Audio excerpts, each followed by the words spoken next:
project. Dito ako mag-tire sa rooftop ngayon guys. Kasi mag-evacuate ito. So yun, for the process ng system. Dahil hindi siya masyado malamig yung system na to guys.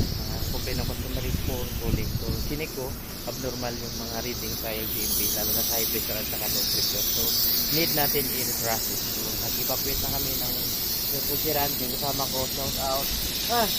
Shout out! Hi! Hello guys! Hello guys! Ito yung master namin guys. So, ayun, kung sino pang hindi nakakalam kung paano mag-vacuum mode sa system na to, so ang video na to para sa inyo. So mag-vacuum mode kasi guys, kailangan natin yan sa lalo-lalo na sa mag-reprocess tayo sa system para mag-process natin siya ng maayos. So mag-vacuum natin siya ng maayos. May dalawang vacuum tayo. Yan, katapos na kami mag-evacuate sa refrigerant. So dito guys, sa system na to, merong 5 switch. As you can see, meron ditong switch na to. Ito yung receipt, okay, left button, right button, at saka cancel. So ang gagawin natin yung una nito, which is ang dip switch number 5, iangat natin or i-on natin. Yan, lumabas na yung function. Yung function na yan guys, after function kailangan natin pupunta sa service. Yung service nyan, right button, i-click natin. Yan, FDD, after FDD, service. Ay, ang service na yan guys, dyan tayo pupunta para mag-vacuum mo tayo. Nandyan na rin yung pump down, pull down, nandyan din sa service. After ng service guys, i-okay natin. Yan, lalabas yung SE1, yung service 1. Service 1, and then select right button. Service 2, select right button again. Service 3. Dyan tayo sa service 3 guys, which is vacuum mode. So, i-okay lang natin.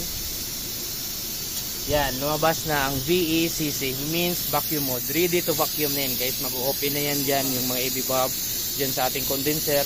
Dahil kung hindi yan naka-vacuum mode, means sarado yung ibang AB valve, hindi natin na-vacuum ng maayos yung condenser.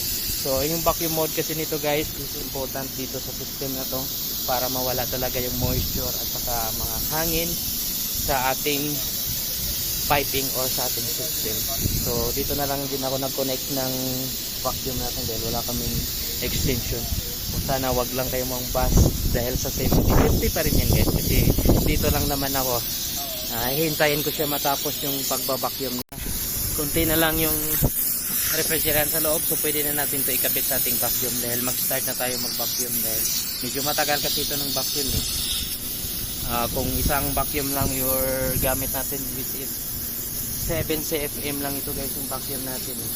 So sa isang system sa BRF, pag mag-vacuum ka, kung isang vacuum lang ang gamit natin which is 7 CFM, matagal-tagal yan, kakain ng oras yan. Minimum kasi pag isang vacuum which is 4 hours and the maximum of 5 hours. Dahil wala naman tayong tinawag nilang micron gauge. So hindi na natin kailangan yung micron gauge, basta importante alam natin wala nang hangin sa tagal natin mag-vacuum. Dahil wala rin kailangan mahigpit din yung mga pipe natin, yung mga manifold gauge, yung pagtagay para talagang sigurado tayo na maganda yung pagbabacuum. So dahil dalawang vacuum gamit natin, 2.5 hours lang, okay na yan. No need na micron gauge. Kung gusto nyong mag-micron gauge, okay na rin din, okay din yun dahil makikita talaga natin na kahit hindi pa siya umabot. Guys, nakabit ko na yung hose ko, yung manifold gauge.